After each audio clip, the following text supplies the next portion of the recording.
This episode of the Doug Stanhope Podcast is brought to you by Squarespace. Start building your website today. Not today, because it's the day after Super Bowl and you're hungover as fuck. But pretty soon, build your website with Squarespace at squarespace.com. Enter the offer code Doug Stanhope at checkout and you'll get 10% off. Squarespace. Build it beautiful. Yeah, you know what? Hey, fuck you, Bill Burr. This is the real Monday morning podcast. This is the morning after Super Bowl. I'm here with some of the survivors, Jeff Tate. Hello. Emma Arnold, who I call Emma Pope for some reason, but her name is Emma Arnold. And Andy Andrist. And as always, Ggreg Chaille, who we couldn't do this without, much to his chagrin when I called him at 11:30 when we all went to bed at like 8 in the morning. Like, I don't know. And I said, what? And he said, well, we need a podcast right now. And I said, I'll be right up. And what time is it now? 2:15. Well, what happened is Jeff and Emma said they don't drink. So they're all sitting there all fucking awake and happy when I walk out into the real world and see the devastation of last night. And they're like, I just want a podcast. You said it as though you guys are leaving town and waiting for me to get out of bed so we can podcast before we leave. And then I find out you're not fucking leaving until tomorrow. But by then I already woke up Chaille, so that's why I sent you off to breakfast. Well, we talked about podcasting on Friday, so I figured the earlier We've talked about a lot of things. Yeah. I figured the earlier I say it today, the better chance we have. And the fucking, everyone came over. We had at least a dozen people that came to help clean up in the morning. And that's a first for that many people. They bleached the floors inside. I'm like, Jesus, I don't even know two of their names. And they're over here early in the morning helping clean. And that was. One of them's Kenny. No. Oh, he was with that Derek fellow too, that other guy. Derek, yeah. And they found this, a half of Viagra, which I know came from me. I'm just wondering who I gave half to. Probably me, right? I figured it was Andy. Yeah, I had a problem with my pink pants. I said I probably saw someone who had half a chance of getting pussy, so I gave him half of Viagra. I might have taken it. Maybe you didn't, but it was. They saved it from the cleanup. That would explain a lot of things. If you take half of Viagra, do you just wait 2 hours before you call a doctor? Can we be done with this podcast? We'll get to you. At some point, it was so fucked that there was a girl, I don't know if that story ever came up, but maybe a year or two ago, a girl that we kind of know peripherally from the Bisbee scene came over very late at night and was sitting around the fire pit and she was rocking and laughing. And I kept saying, don't do that because she's in a chair with wheels. And I'm like, you're going to fall into the fire pit.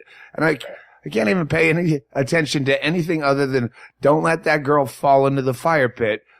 And then she falls into the fire pit so hard on her face on the rim of this. So like a steel.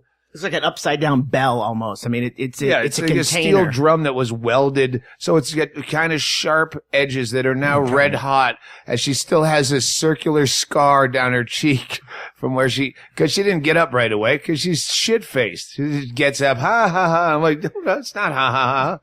Did she get a new nickname? Well, she never came back. Bang. Her nickname was going to be Liability Issue. That is a dent in the fire pit from her cheekbone. It dented a steel fire pit and warped it in. She hit it so hard. And that was the first night she came over last night. So at the end of the night, and I literally had to put one hand over my eye to focus on her. I was that drunk, and I'm waiting for her to get done her story about falling in the fire pit and whatever else. And I go, I got to go to bed. She goes, you can't go to bed. I have to ask you something. Like it's the most serious thing in the world. And I go, hang on. I'm going to have to go ask a friend for a bump just to listen to your story. Cause I'm literally, one eye is wandering into the other socket. Like I had two eyes in one socket. So I did a bump and I come back. And this girl is like wrapped around Andy on a chair, dry humping him like a lap dance. And I'm like, what was the fucking story? She goes, I don't know. I don't remember. Like, Jesus. So then I have another 2 cocktails to drink away the bump while Andy's in the rape trailer with her. And I'm walking back with Monkey back to the main house, and I hear thumps and banging like there's renovations going on in the rape trailer from afar. Once Andy was staying in there anyway, I go, all right, that's trashed. But then Andy and the fucking fireface walker, fucking in there. Like I don't want to know what Alleged. Come on. Trailer for sale. How'd that work out for you, Andy?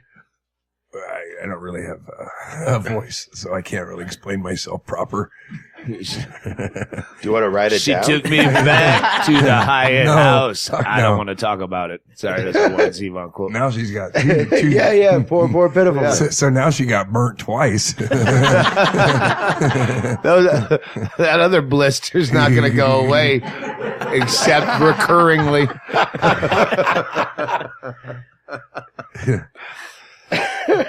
This was the best Super Bowl weekend ever. We did a show in here on Friday night that In the Funhouse. In the Funhouse, yeah. We got a portable stage. We could put jam 40 people in here, and it was the best show that I've ever been part of. And I was just a guy saying, "Here's the next guy." And it was Mishka Shubaly was here. Hey, Mishka Shubaly fucked up really hard. I don't know if you know this story. But he's got a book out. Erickson's, you're reading it. Fantastic book. And you guys know Mishka Shubaly, best drinking songs ever. And he goes, hey, I just done Rogan's podcast. And he said, hey, do you think you could help me get on that? He always hates to ask, which is good. It's the people you don't want to promote that want to ask all the time. Hey, can you? No. But Mishka, I go, just send him send him your book and a cover note. Say that we've toured together and that you do the intros, outros for my podcast and you're my favorite. And he goes, that's great. I gave him the address to the studio. Well, then he was all like antsy and stupid and not thinking. He goes, hey, if anyone wants to hear me on Joe Rogan's podcast, why don't you just tweet him? He tweets this. So then all his fans are just hammering Joe Rogan's Twitter feed. And I wake up to a text from Rogan going, who the fuck is Mishka Shubaly? His fans are fucking spamming my Twitter account. And I'm like, oh, Jesus, what did you do?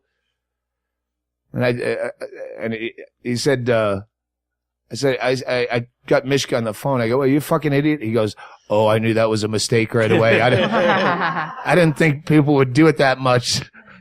I don't know. How do I apologize? I feel like a fucking asshole because he's a sweet kid. And yes, he should be. And I told Rogan, I'll vouch for him artistically because he's a great guy and he's a great musician and he's a great writer.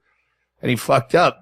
And he goes, I'm just reluctant to have him on my podcast now because I don't want people to think that works. Oh yeah. If you just fuck with Rogan, you get on there. So hopefully Rogan will forgive his misstep because he's a great guy. But yeah, you don't fucking do that to get on a podcast. I know a lot of you do that to me to get me on other. Oh, fuck yeah. Doug Stanhope, why don't you do the Zip and Joe podcast? Come on, fly to Nyack. Have you ever done that? The Zip and Joe? It's booked next week. We're doing a Skype. Oh, good. Yeah. It's fun. Zip. I would leave Zip alone. Yeah. Jeff Tate and his traveling partner, Emma Arnold, fucking crushed it. Both shows Friday and Saturday. Yeah. Yeah, we did. Yeah, Emma actually bumped Andy out of a spot on the Saturday show. Oh, no. Oh, hey, what was the over and under on Andy getting on stage unannounced? Friday? 3. 3? And I think he hit 4. But I think the 4th one was coerced by Kenny because I made the bet with Kenny. Yeah, but Kenny took the over, and Kenny that's took like the over and then asked Yeah. Andy to come up for the 4th time. It was a push because 3 happened I on his own. Yeah. I didn't pay. No, there's no need to. As I sit I only here, remember 2. it was good. It was at least 2 were good. Yeah. Oh man, Those are the 2 you remember. we should have had the over/under on how many times Andy remembers going on stage. I would have picked 2. That could have been an exotic side man, bet. I would have won. Yeah. I took the under. On As I look down, and this is not the first time this long weekend, I look down and I go, Andy's wearing my clothes again. I was going to tell Mahmood, don't let him in my fucking pink bedroom because he just goes through my shit. It's already a disaster. And then These are my shoes. He'll change clothes 4 times in a day, and they're all my clothes. Like, what are you doing wearing my shit again? Standing, rolling in ashes in a bright yellow sports blazer. Allegedly banging a... Those are pretty Fire easy shoes face. to fill, actually. Same size. So what do you guys, how long have you been on the road, Jeff Tate and Emma Arnold? Since the very beginning of September. Our first show was September 1st in Eugene. Holy fuck. Not every day. Like, we go back and forth, but Yeah, we go home. we've done, like, every date, basically, I've done in the last 4 months. And you're doing the same shit we do. You're just 4-walling rooms and I'm doing rock and roll clubs. Well, yeah, we talked about it a lot. I talked to Chaille a lot in July and you about it in July. And we basically just took a list of the places you went to first. Yeah. We did a lot of those places. We used to do that with like Todd Barry and Neil Hamburger when we started doing rock and roll clubs. I just look at their previous dates on the website, and that's why I keep all of my previous dates up there. One, so I can remember where the fuck I've been my whole life. And but yeah, that's anyone who says, "Hey, do you know a place?" I just look at my dates, look at places I played, and say you're a friend of mine. Yeah, we did exactly your model. $10 a ticket, take the door, some percentage of the door, and But you're doing it in chunks, though, which is something that you decided was the way you're going to be able to manage it. Yeah. I don't do well mentally Yeah. on the road for very long periods of time. I can handle 6 or 7 days. Well, Jeff Tate has a bit of the Chad Shank in him, where he gets a little twisted, a little crazy. Chad Shank, that's another story. But. Yeah. Well, we went on the road Yeah. for 3 weeks or 25 days or whatever. And the last 10 of it, I was coming apart at the seams. I remember. I remember Fighting a guy over Bob Seger songs at a jukebox and then going, "Where's my buffalo hat?" I remember that. when I would clean out the van where Jeff sat every day after a lengthy run. There was in like a little cubby hole, like where you would stash things in the back seat of the van.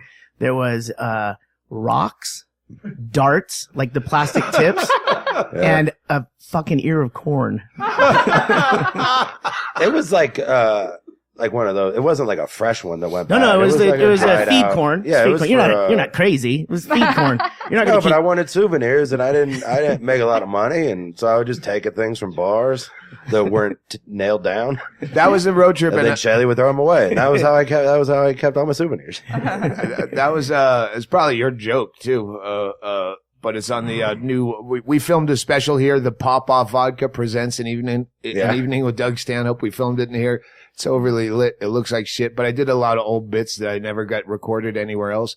I have a real special too, people. It's called No Place Like Home. I don't know when it's coming up, but we filmed 2 back to back here in November. But the one we did in the Funhouse, just as a goof as a test run, has that bit about white trash Russians. Oh, mixing plastic jug vodka with Yoo-hoo. Yoo-hoo, yeah. That was me and you in the back of the van. That was the second day of the tour. Yeah. Leaving Peoria hungover as shit, or It was leaving Peoria because Brett had to work. I So just we yelled at drove to- Ashley from Subway really loud. Yeah. So I wanted to carry that drunk on, and we're in the back of the van looking. We were trying to make White Russians, but it's hard to do out of a Circle K. He's like, just get Yoo-hoo. I'll give you the credit for saying white trash Russians, but whichever one of us said it, I took it. That's fine. We the only difference between us is you would pour out half a Yoo-hoo and then fill it with vodka, and I would drink the first half of the Yoo-hoo and then fill it with vodka. And then we did that every day. And now you've been doing it with the lady. Yeah. How's that going? Do you fight? Yeah. Really? Yeah, Yeah, we've had some occasionally. pretty big blowouts. About what? Well, I'm only asking so I can rehash it, and after the podcast, I can hear you in the little house go, "This is bullshit." You said on the fucking podcast, and now I look like a fucking dick. No, I'll tell you what. I'll do it. I'll be completely honest with all of you. I quit drinking 4 months ago, and I don't have a proper support group for it yet. So a lot of our fights stem from me using her as my sobriety crutch. and I need a wider support group for it. So and it's not fair. It's not fair to her because she has her own, like, she doesn't drink and not Anyway? Yeah, no, not for lack of enjoyment. She just is a couple years ahead of me. Oh, so you quit as well. So she has her own sobriety, and then when I start to spiral, that just adds stress and anxiety. I was going to say it's because you don't eat breakfast. That was I going to be like. It's because Jeff doesn't know how to be an adult and eat breakfast, and then by 5 in the afternoon he's like, "Fuck you, fuck this, fuck everything," and I'm like, maybe you're hungry. Yeah, I do that. Yeah. Have a Snickers. So if you would have kept drinking, then I would have been on the show Saturday. Yeah. It's funny how shit works out for me.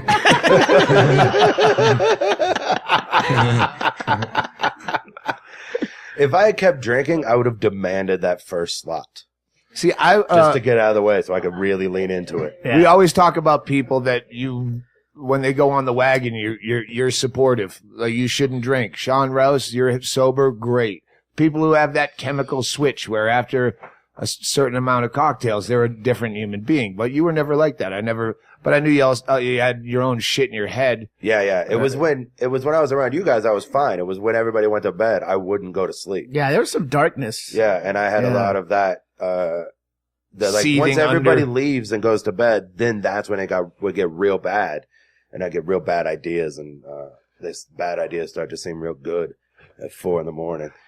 And so I just had to quit. I just had to. The fun that we would have before you guys would go to bed was not worth what would happen after. Oh no, and that's the finger smashing incident. I'm playing that in my head. Well, the finger smashing incident was just That was a bar fight. It was an accident. It was an unfortunate series of circumstances. No way. I did that not- was fucking going No, to get but a the drink at 2 a.m. with some locals. No, I that understand. Go, hey, you want a burger? I understand all that. I understand They all serve that. late drinks. But I don't.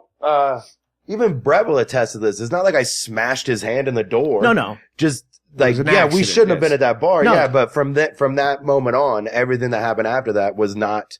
I've been sucker But that's punched not a few times. that's not the darkness carnival in your head No, shit no, you're talking no. about after everyone goes to No, bed. I was having what I thought was a fun, just a dumb shit conversation with a guy who was mad at me for playing so many Bob Seger songs. Loading in a row. up an entire fucking playlist of Seeger songs. At a bar that was closing in 10 minutes. It didn't matter how many I played. He was going to hear 2. He does have a big catalog. Yeah, I basically, it's a story about how I wasted $4 to play 2 Seeger songs before we all had to leave. That's not- And then his friend, this guy wasn't even mad at me. His friend came up over the table and just blindsided me across the face and took my hat and ran out of the bar. And I didn't understand what had happened. I had never said a word to that guy. I didn't know who he was.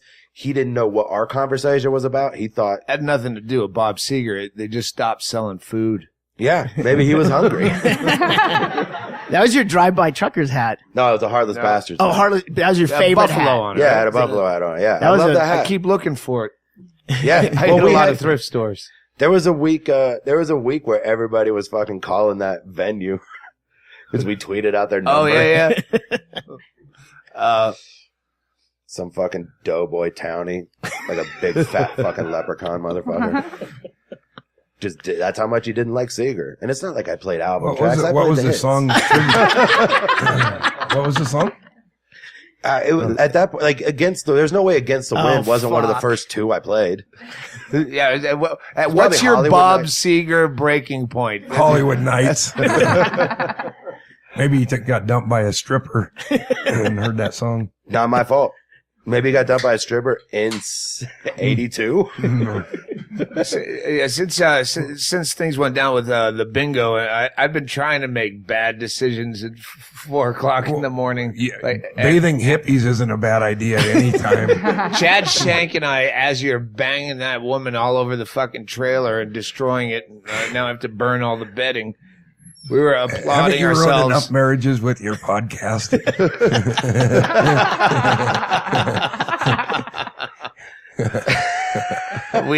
We can't talk about on the air, but one of our favorite guests is going through a divorce that began with her hearing him on this podcast saying something.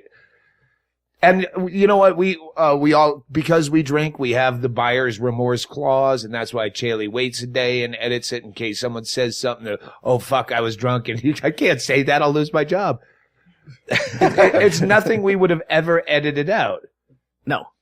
It's just it was a wife that wanted an out and found my podcast. This is an excuse to go, you never loved me, and it's over. She sounds like a real cunt. I believe it started with Andy, I don't. she's not a real After cunt. that one that she listened to, I really doubt she's subscribed. Yeah, I think it started with, what's a podcast and how do I hear one? yeah, you never. well, So it's probably the first time once she ever you hear- tuned in.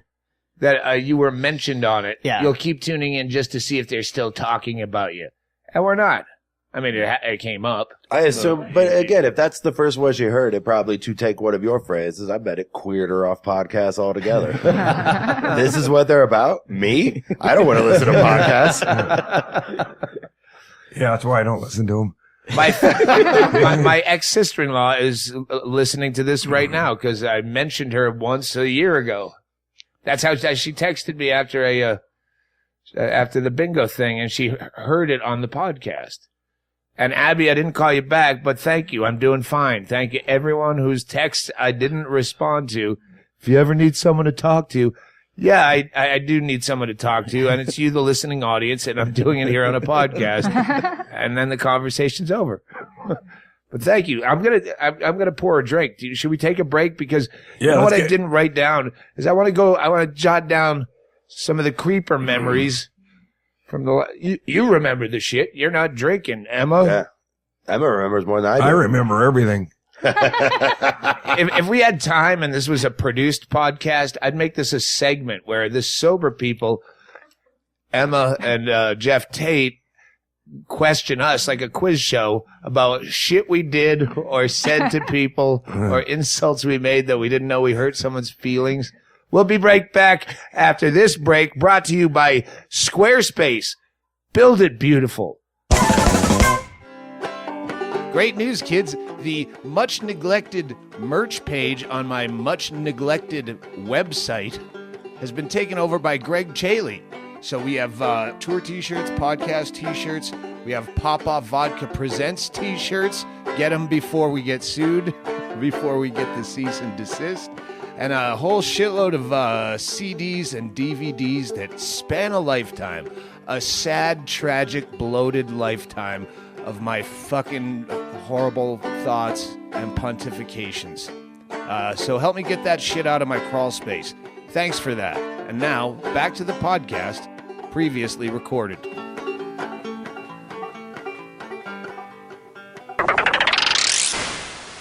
I get Twitter notifications, a beep beep, when it's someone that I follow that mentioned me in a text, and twice during this weekend, someone right in front of me, and my phone goes boop boop. Christine Levine liked your tweet. I'm sorry, did I say text? I meant tweet.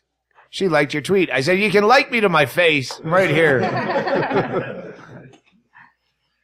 Hey, you know what? Squarespace, Jeff Tate, and that's Geoff, Geoff Tate, as Mr. Erickson likes to refer to him.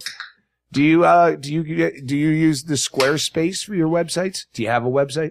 I do have a website. It's justanotherclown.com. And yours is, Emma? EmmaArnoldComedy.com. And unfortunately, we do not use Squarespace. Well, you should, because it's easy as shit. And they sponsor us, so you should do that. It took me 13 years to get one website. Yeah, Andy, what's up with your website? I don't know. I haven't been there in a while. I think it's there. So you have a ghost town website?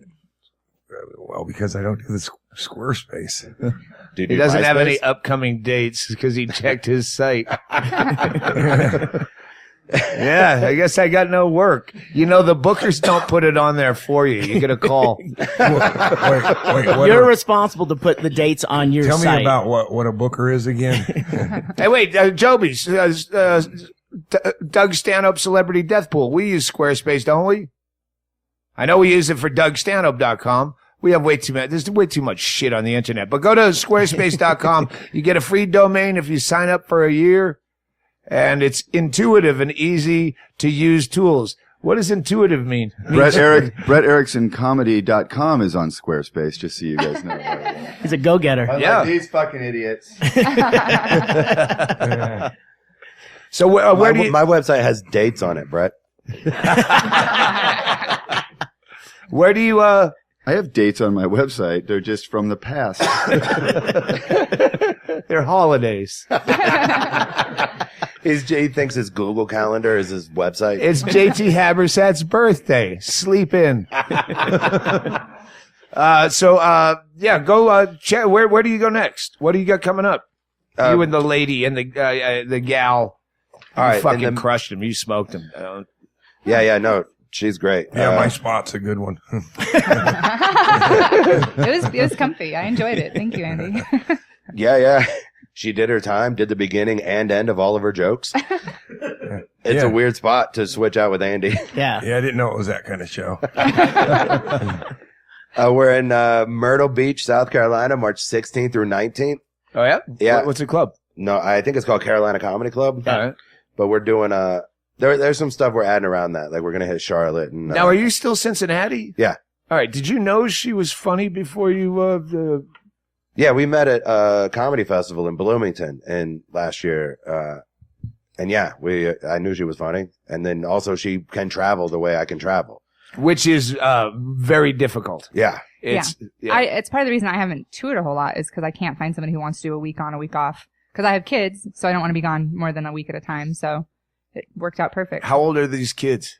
They're 7, 10, 10, 12, 12, and 15. All right. It's a Brady Bunch situation. Brady Bunch, yeah. I have 3. He 3 has and 3, yeah. Yeah, so mine are 7, 10, and 12. And I assume the father died of AIDS, like the Brady Bunch. This is the story. Is that what happened to her first husband in the Brady? That was a progressive show. Patient 0. She was married to that fucking flight attendant guy. The guy who fucked a monkey Fucked and then a monkey, yeah. flew around the country fucking everybody. And then, Hey, it's weird. Do you think if you fuck monkeys, you're probably not getting pussy regular? but this guy was the monkey. The chick was chatty, so I went with the monkey that night. Women talk are, about a guy who would fuck anything.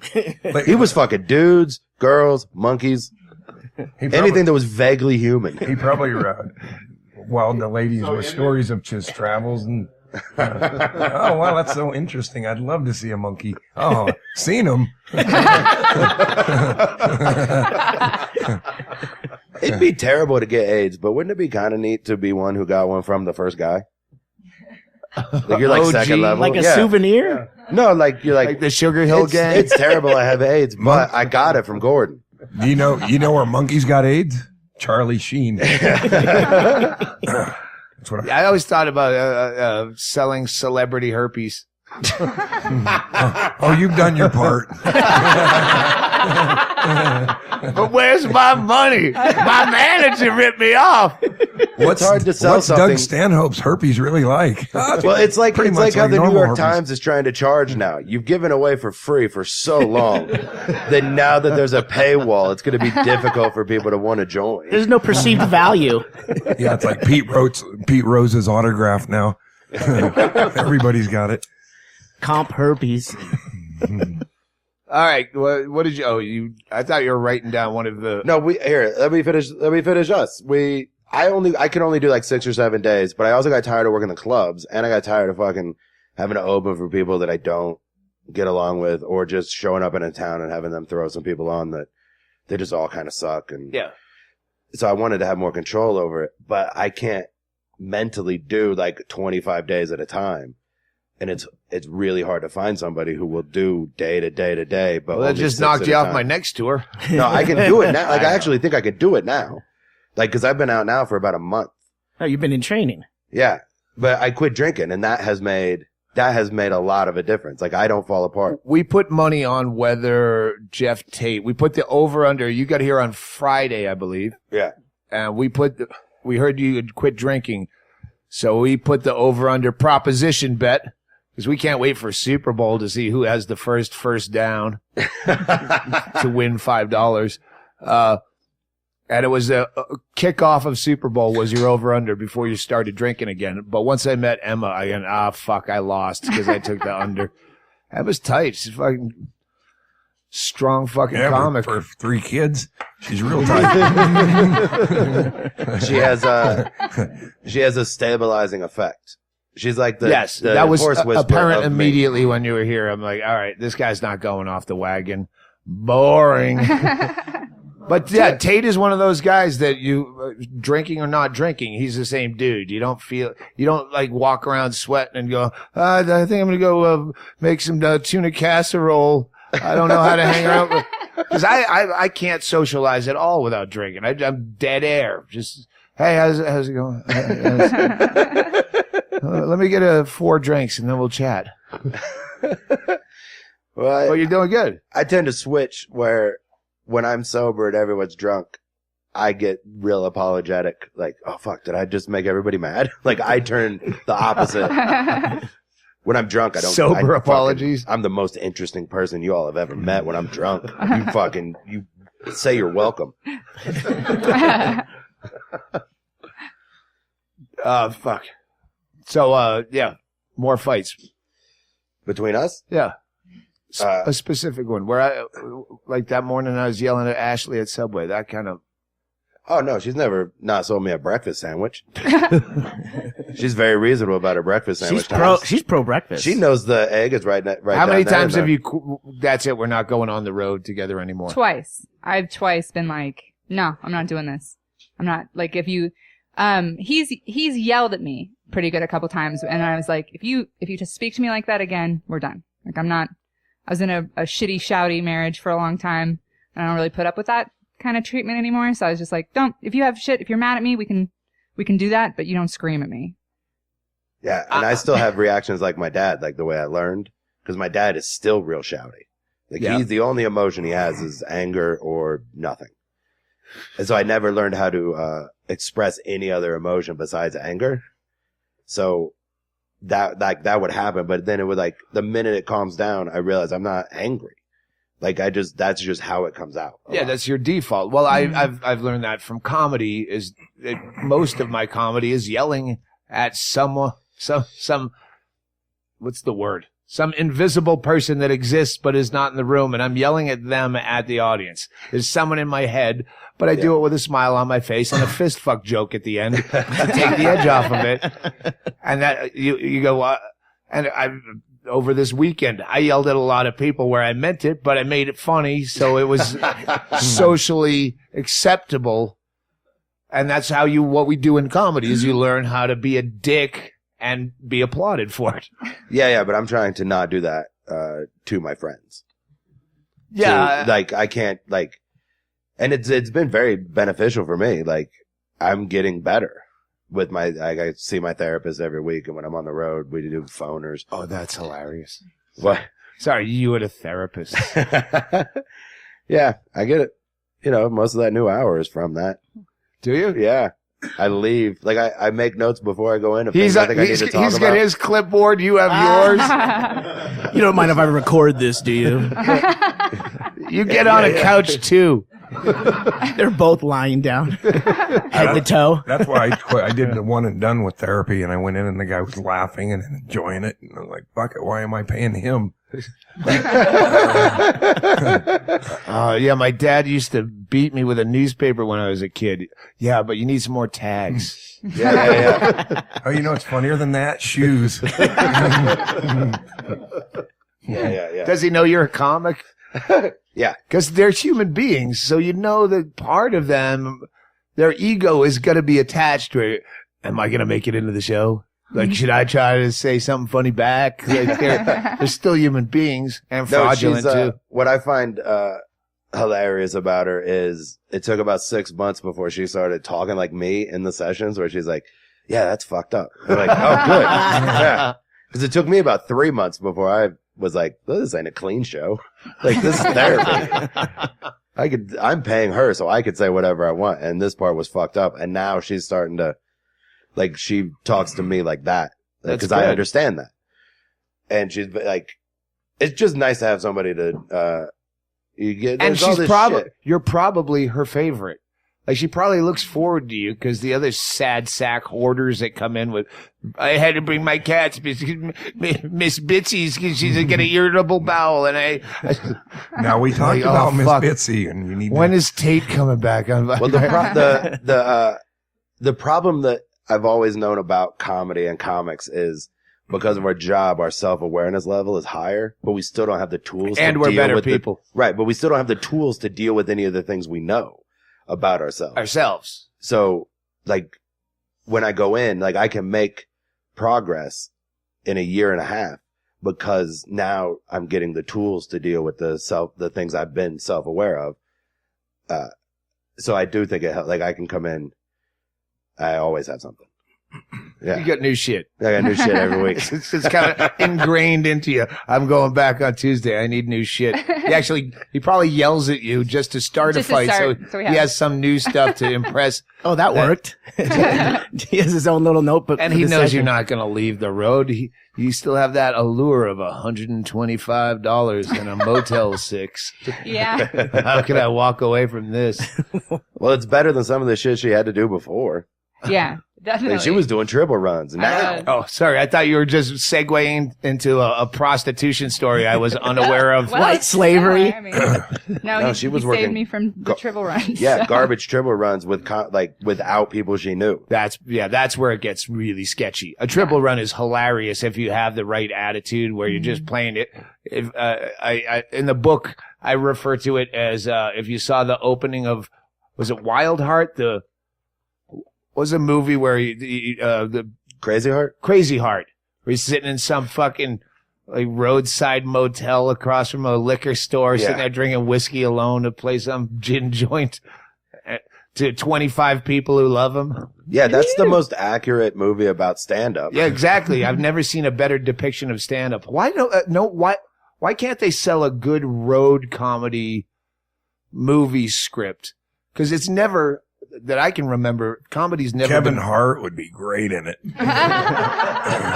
He's not attached to it yet. Yeah. That's still. Where do the black people hang around in this town? And they pointed to that tree. Sorry, that's like the hackiest black comic on a triple gig joke ever. But Doug, you're pro Tribble, right? I had so much fun, but that was back in the day. I didn't have 3 kids. I was already living like a road comic out of my car without the comedy part. I was sleeping on friends' couches, and I was hand to mouth and fucking off and having fun. And just the idea that I could get, free celery sticks at happy hour, and then someone's going to buy me a beer, and a girl with a mullet might blow me. Hey, that we're done talking about the trailer. Let's let that one die. I'm afraid she's already dead in there. Why do you think the blankets are all wadded up? You think I cleaned up? That's why you're wearing my clothes. So that fucking DNA test comes back, and I'm doing life. Kenny met me outside and took those clothes away and burned them. This is Making a Murderer live podcast. Those slippers in the fire pit were very suspicious. I just thought they were ruined. There's a chance. There's a chance she just fell in face first, and the slippers are the only thing that slept. She melted Face down like a first, candle. Last, yeah. She did it like a Ggreg Louganis and left the AIDS in Andy. Not Well, much she of a is like slap. Ggreg Louganis with that. Actually, I had my half-witted nephew in there with me, and he did all the dirty work. That's a Making a Murderer reference, The you dunce. people out there. The dunce. Wait, the other guy was the brains of the operation? Well, there's 3 of them actually. I know Chad Shank and I were high-fiving this morning yes. over bad choices we didn't make. You bathed the hippie last night. Why don't we talk? I know. about Well, yeah, I'm going to get her on the podcast. That's why I'm okay. saving that. Oh, but okay. I had a chance to, not just a chance, a request to bone a 20-year-old cute hippie girl in her ass. Her suggestion. And after we Well, it's put the her in a only bubble area bath that's just to free get of the hair. pictures, I'm like, yeah, we're going to have to scrub you up. First off, she's bad at negotiating. First of all, She it went was right to we. the anal. We have to scrub you up. I wasn't alone in this. Is that where the Swiffer went? I didn't do it. The point is, yeah, I'll get her on the podcast, and She's still talking to you? after I didn't fuck her in the ass. Yeah. Yeah, she still wants me to fuck her in the ass, I'm sure. She's here 3 nights in a row. Well, she lives in a cave. She needs some entertainment. Yeah, I really want to say that story that's a full goddamn podcast. And she said she's absolutely, well, if she's going to let me fuck her in the ass while her husband sits by the fire, yeah, she's game for anything. She'll do the podcast. Husband, that's her grandpa. That was, what'd you say? That she's partying with us, but she's Elizabeth Smart in another state? Yeah. I just said that this morning, but not nearly as funny as Andy, of course. Yeah. We should find out. You should do separate podcasts with her and that old dude. Oh, I won't let him be here. Because I want to know. There was a time in Alaska, we've talked about this, Becker and I were doing morning radio, and one of the guests were going to be these Russian strippers from the Bush Company or one of the strip clubs in Anchorage. And so they came in with their 2 interpreters who looked like, ex-KGB guys. And so we're asking questions to the girls because they're Russian strippers, limited time only in Anchorage. I don't know how that's a selling point, but wasn't much to sell up there. There's girls in Anchorage, limited time only. Yeah.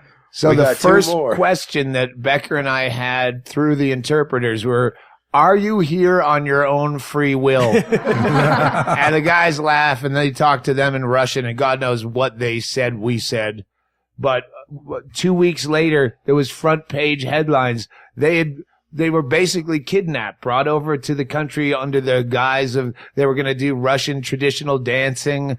And they're like, no, you're stripping. And they were. Come on, that's Russian. That's traditional. So Russian. when we get that hippie girl over here, we're going to make sure. Do you really want to be married to a 50-year-old guy with 1 tooth? But he's a sweet guy. He had at least doesn't seem like a cute dad. He had 4 teeth. He had 2 on each side of that gap. I didn't do a lot of periodontal work on him. I just tried to shuffle him to the side in case I wanted to make the bad decision of fucking his daughter-aged wife. Just thinking of that dreadlock beaver makes me sneeze.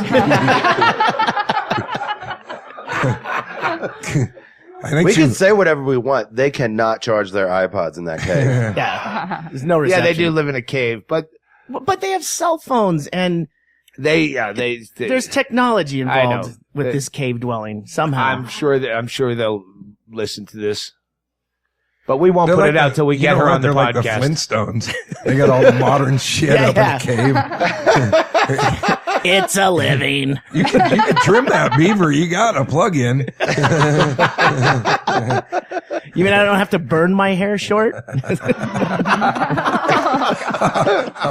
He told me I had to burn it short. That guy. Yeah. No, they both were really, really sweet. Yeah. I have a question for you. If somebody burst in with a ski mask and a gun and started shooting from this party, who would you just figure it was? I got the Dooch. He was stalking outside. Oh, yeah, the kid that won the, see, again, a creeper memory. I knew if we talked long enough, we'd have some shit. When we did he was going to be a whole episode. Like a episode, like a mental breakdown episode, not a podcast. Do you know where he is now? Did he ever episode. text you again? Yeah, he's texting me all these sweet things this morning. This guy. He's still alive. It is Groundhog Day. Let me explain to the people, when we did that helmet auction, whoever spent the most money, highest bidder for a single helmet, got to come to the Super Bowl party. And he got here a few days early, and he looked. If you watch Intervention and you see someone coming down, waiting for the junkie, they're just late and they're scratching his head. I actually checked his arms for track marks. He was so just huge antisocial disorder kind of guy. Tweak from South Park. But he's not on anything. He really is. He should be on something prescribed. Probably, but he's actually a really nice guy. Yeah. But he does have a problem in social situations, and he cannot fucking control the volume of his voice in like quiet situations like a comedy show. The problem around which I automatically thought this is a problem. Oh, was he? He was yelling from the back. He goes, I can't. be in the room, but I want to watch the show. And I'm like, oh my God, maybe we During can the just... Super Bowl, while it was still daylight, first half, someone saw him walking up before the Super Bowl even started, walking up the street and laying in a ditch. But he's not fucked up. He's just weird. I think we need a on campus, like a pharmacist, so that, some people are taking too many drugs and some people are off their meds, and just somebody to oversee that would make it like more fun for the rest of us doing blow. And we need stuff. like a chill out tent. Yeah. Where you can go and check in. Yeah. Get a couple smokes and some Have Sprite. James Inman on a TV. Don't end up like me. They won't let me back. Give me some urine. I'll drink it. But he's like an enigma because he's a real good musician. And that's what he does because he doesn't have a job. And he's not a derelict. He played just, on stage. He doesn't need to It was work. great. Yeah. But it's like the only time he's really comfortable is on stage.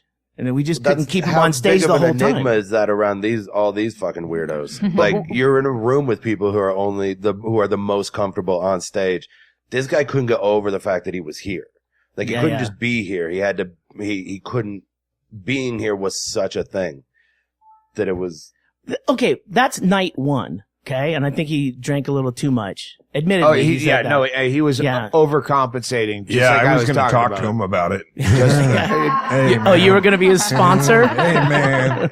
He was just like, can I get a drink? And he hammered a triple Jameson, and can I just get a vodka or whatever? And I realized that triple Jameson is gone. That was one gulp. So I just deadwooded him. I put a bottle in the glass next to him. A can of peaches.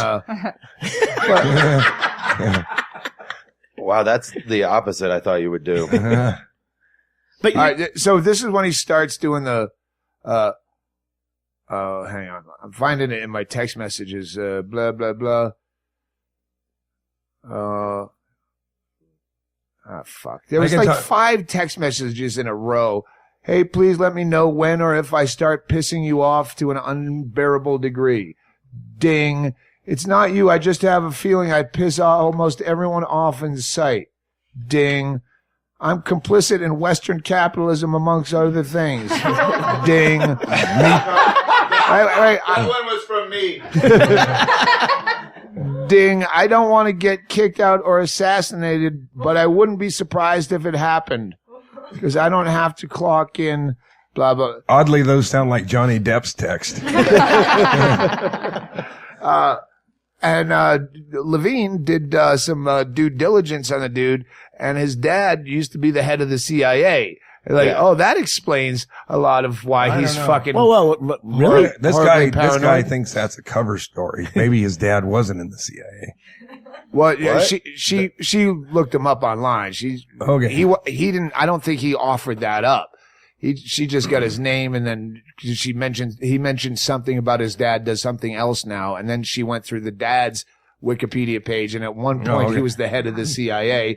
Yeah, I guess I'd scratch my head a lot too and writhe around. Who knew what he took home to check on him? Dad, see what would work. Dad was the guy who discovered waterboarding in his basement. In his basement at home with the kid. Just out of frustration. Quit being weird around company. I just want to play a song. Dad, you'll tell me if I'm pissing everybody off, right? Yeah. When you're in a stack of naked kids, yeah. Go tie yourself to the chore. You're pissing me off. He's got that same security camera fucking Chaille put in this place, and his dad just texts him, quit being weird around people. Are you watching me? Yeah, that would level some paranoia on you.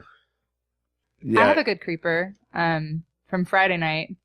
I don't know if you even remember, but you came and knocked on our door at like maybe 4 or 5 in the morning and came in to get cigarettes and then said, if you want to have a threesome, this Amazon lady's super down for it. Lulu monkey. Well, I had to make a joke. They locked the door and I knew he was the only guy with cigarettes. There were like 20 people here at 3:30 in the morning. Nobody brought cigarettes. So he gave me half a pack before, and that was gone in an hour from everyone bumming smokes. So I had to bang on his door to get the rest of the smokes he was holding. And I had Lulu Monkey with me, so I just offered her up in trade, I'm a fucking good host. It's polite to bring polite, something. it's polite. She was like, well, I'd split you both in half. We were like, I woke up the next morning, thought it was a dream. Like I told her in the morning, I was like, I had the fucking craziest dream that some fucking 6 foot tall roller derby chick wanted to fuck both of us. And Stanhope needed smokes. It's just like, that wasn't a dream. And then not last night, but 2 nights ago, apparently like that door locks, but you have to really push it shut. Yeah. Cause you were able to come through with it locked. And then 2 nights That's ago. by design. Yeah. 2 nights ago, Henry Phillips opened the door I was Yeah. gonna say, and jumped on the bed, and that was like more shocking. And now there's an animal. Henry Did he want Phillips. coffee? Wait a minute, you're not down? You're not down with that? Henry Phillips is just like the kidnapped hippie girl, in that anyone who stays here in the guest house or down at the Chaille's, Henry's just trying to get away. She wants her own house. She wants a new family. She's like, please take me away from here. I want a re-rescue. I'm not happy with the conditions here. A re-rescue. Yeah, it was a lateral move from the shelter to the compound. Yeah, from the shivering underneath my minivan back when I had one. Sarah where I found McLachlan her. is going to make commercials of your dogs. These 2 dogs have to live here. This is like foster care. Just waiting to get out of the system. She has one dirty corner on the far yard we don't even use that she just stays in. She won't come in the house unless new people are here. She just, I don't know if it's me or the other dog she hates. It's Henry and Bingo. I had a, You're describing I think you're projecting things on the dog that you're feeling about something else. And that hippie woman that you clean, that was for some other purpose, but I don't do drugs. I don't know. Wait, I do. but I had a Bingo moment where I was out talking to Henry Phillips like she was a person all alone. Going, look, I got all this patio furniture. There's a nice fucking patio set with cushions that no one ever sits on because you guys sat on it yesterday because it's in front of your house. Yeah. No one even sits there. It's not even stained from the dogs. It's been there a year and you won't sit on the fucking couch? You sit in a dirty corner? What the fuck is wrong with you? Everything you love has to go find a dirty corner. That's where I'm going after I get out of here. Dirty corner. Because I have no material after putting out that special, so I just hosted the Saturday show. So I don't want to burn any of the 3 minutes I've built up for my next hour. But that was one where between acts, I just met the hippie the night before, and she was out front in her car going, I'm only 20. Can you get me in? Because they say I need to have ID. And I go, no, they get a liquor license. I'm not going to fuck that up. Just, Yeah, the one place in town you could do that. yeah, the best venue in town that, so no. And then in between acts when I'm hosting, I went, and it's tough to, like, good. I got breakup material that I can use now, but it's in town and Bingo's 3 rows deep. So I had to do it to Bingo. Can't you make it so people can, if you're with an adult that kidnapped you, you can still come into the show if you're under 18? Because that comes up more than you'd think. Hey, can I call you or do I just put out an Amber Alert? I was calling her Amber all weekend. Is that not her name? Park in That's the her new Amber. nickname. Amber. You get to park in the Amber Alert lot. For the record, she's very talented. Yeah. yeah. She's funny. And The second funny. night she did Cranking material. out songs on a ukulele and then a shitload of really funny one-liners. And taking in the ass from a fucking mountain man. Yeah, she's talented. But they do live in a cave on the outskirts of town, which is not weird here. It's hard to get a cave in town that's not occupied. Other people that Doug loves. They go quick when they're on the market. Yeah, Check Zillow often, but you downtown never seems to be caves are right. all like there's a waiting list. Hipsters. Oh, Kenny, you're in this Hipsters. one? Hey, Hipsters gentrifying our caves. Yeah. You can get a culvert around here for cheap, but who wants a culvert these days? These stalagmites are from IKEA. I was gonna move into a lean-to, but I lack ambition. It's not a good neighborhood. It's raccoons. Yeah, these So culverts. she's a 20-year-old grandmother because she's married. Well, the Marilyn Manson guy she's married to is, I don't know. Well, he said he's 43. Hold on, you mean Charlie Manson? Charlie Manson. Manson. Sorry. Yeah. Sorry, Marilyn. Like you listen to the podcast. Do they get podcasts on his planet? I don't know if they do in the cave, but No, They get ham radio. Manson. oh, Marilyn Manson. They have a ham radio set up. That might be what that beeping is. Morse code? Yeah. That's how they listen Like to the those podcast? Japanese soldiers who think She the was war is doing a going weird on 20 years later. She was doing a weird tapping thing with her hand when every time she talked. I mean, everybody Maybe here, we should decipher. everything here is pigeon, right? Messenger pigeons. That's how Doug gets a hold of the ladies. Well, yeah, that was the one joke I was proud of. Is I go, well, I just realized this 20-year-old hippie girl is sitting out front waiting for me, and I can fuck her and one up Bingo. Bingo, she just moved to a shack with an outhouse. I could be with a hippie in a cave. You want to get dumped for less? I'll one up you. I'll play your game. And she's only 20. So if I want to fuck some 23-year-old stripper on the side, she can't get into the bar to catch me. Yeah. You got several more months of that. No, but they're just outside of your every show with a sign that says "Need a miracle," and it doesn't mean a ticket; it means a bath. Running water is a miracle. What are the odds she has the paperwork to get her ID in line? I will. She's sweet and she's cute, and I will have her on the podcast, and I'll have her even play a little song on her ukulele. Only if I can tune that fucking thing for the first time in its life. But when this Does she know that there's a fucking tuning on a... I didn't know that instrument is ever supposed to sound good. Well, So it can sound better, Yeah. good or well. here's the thing: when this podcast goes out and you're listening to it, then remind me to tweet the picture of her in a bubble bath. Oh my God! I laughed and I laughed and I saw that, and then I spilled Yeah, he coffee. spilled on- coffee. He I crawls burnt in my my dick bed this with it. morning. I showed him the picture of her in the bubble bath, and he's laughing so hard. Andy's whipping coffee all over my fucking I white spilled hot bedspread. coffee on my friction burned dick.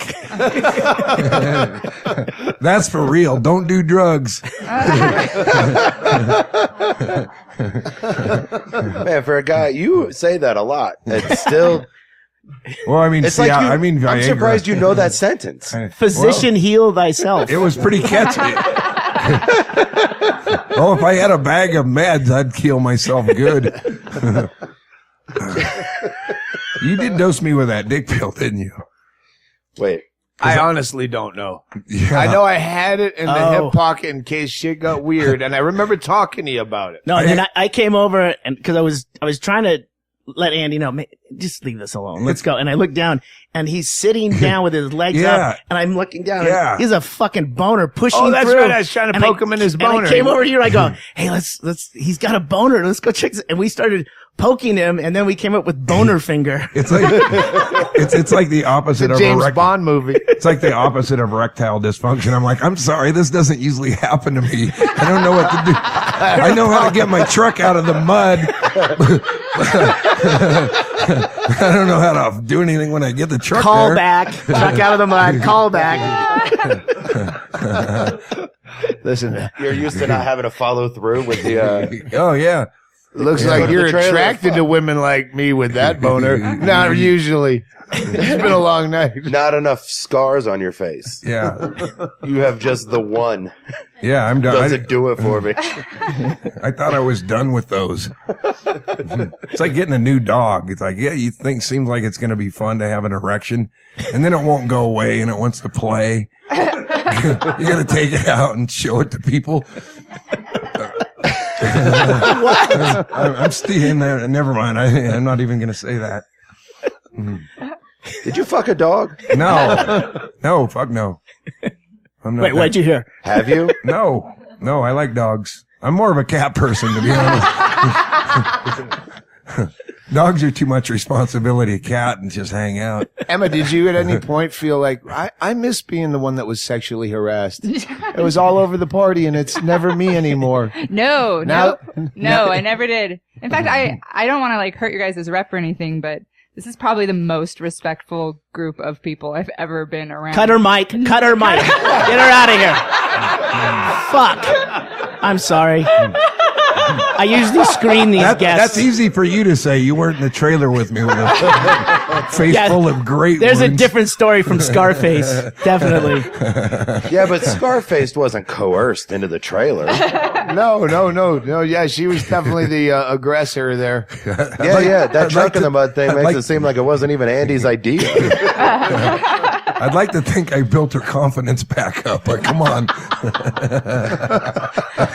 You know what's funny is she's probably telling I her don't friends think the same that's thing what about you do you. to women. Andy, she still had eyes. She's somewhere right now telling her friends she did that for you. I was trying to tweet Cosby. Hey, what's that recipe?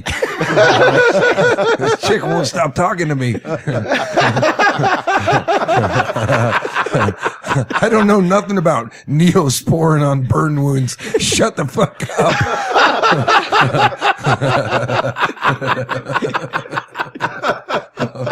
Well, I do know a little, but I didn't want to share it all. Yeah. That just opens a whole new line of conversation. Once you open that tube, it's hard to get the lid back on. I'm going to do a walk-off here pretty soon. So I can get some Neosporin on my dick. Yeah, it's weird waking up where you're waiting for someone to call and apologize to you. I'm glad you don't get much cell phone coverage here. It makes it easier. Yeah, that's one of the reasons why I want to move my parents down here.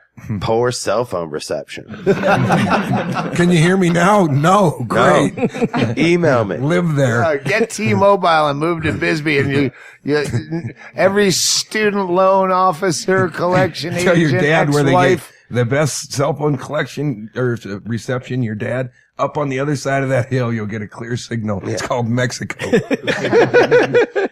All right, because I'm cheating your way, I'm not leaving you out of this intentionally. I don't have a lot of room back here, but give me some creeper stories and name names of triple gig headliners that you had to bar the door and then put the chair under Come on, the handle.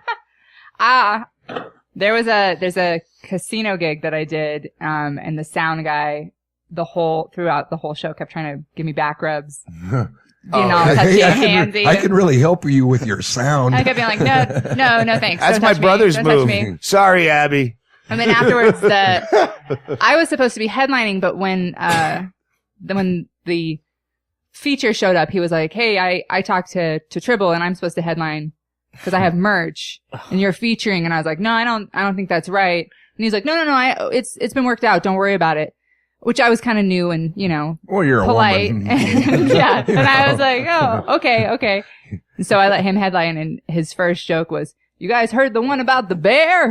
And he just did solid garbage. Being eaten by the bear? Street That's mine. jokes. I think that's mine. Wait, is it the John Fox, the bear and the rabbit shitting in the woods? And then afterward, he got my room number. After he sold out every bit of merch he had. Yeah. Because that was No. rocked The merch, huge in the Butte. merch, he did a whole spiel about how his mom had cancer and, how all the money from his merch went to, cancer research and blah, blah, blah. And then afterward, he was like, I don't fucking donate any of that money. That's all for me. But he got my room number from, the sound guy and came and knocked on my door, and I opened it, was like, "What the fuck?" And he's like, "You want a party?" And I was like, "Get the fuck out of here. No, it's 2 a.m. We're strangers." He's a headliner.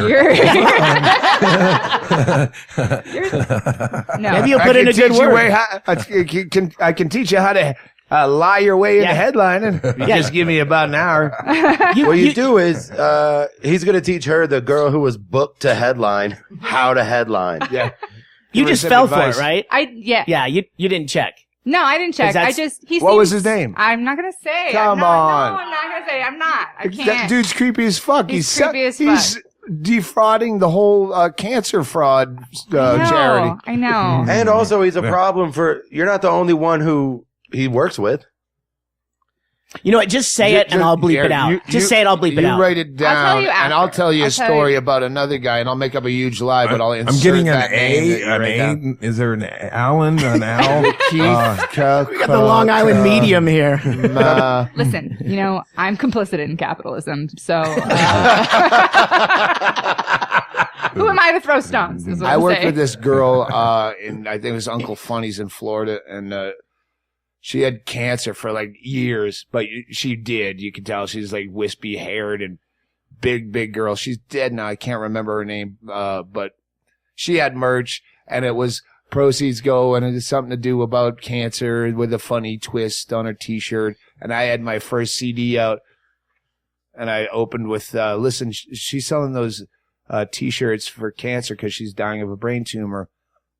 I'm also going to be selling merch after the show. I'm going to be selling my CD, and a lot of you are going to have to decide which one do I buy, because, you know, that's a good CD, but this is going to help her try to survive a brain tumor. And I'm just going to say this: stop playing God.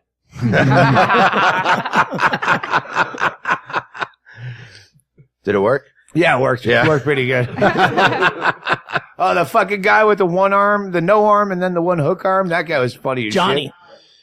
shit. We had a cast of characters here. He would have been great if he had, instead of that clamp, if it was a bottle opener. Because every time I was like, oh, geez, I thought he was opening a bottle, and it was just him It's a drinking. fucking great idea. I know. Yeah. Well, we've tried to do that. You We're should put one on the right. telling that You should have story. a right one that's Yeah. like he just has a left one, and the right Yeah. one is nothing. Yeah, it's just a Empty sleeve. stump. Yeah, No, so- why not another arm? Just get another arm, but have a bottle opener on the right one. There's and you nothing grab to the- attach Oh, yeah, it yeah, to. yeah. You need something there. Maybe He's very proficient with that Maybe thing. a Yeah. lotion glove for those off days. you Well, know, that's what we a tried to secreting do. hand Remember glove. the Man Show? Yeah. It was right after Aaron Ralston, the 127 hours guy, had to cut off his arm. And we go, we should get him on the Man Show and give him Man Show prosthetics, like a jerk off prosthetic. right. And a The flipping lotion off glove. traffic prosthetic. And it was a funny idea, but we couldn't get the guy. So we got Roger Rittenhouse, who's a brilliant Denver comic Yeah. who actually has a hook. So everyone knows the story. So we just introduced Roger Rittenhouse as the guy from the story, because no one knows what the guy looks like. They just know the story.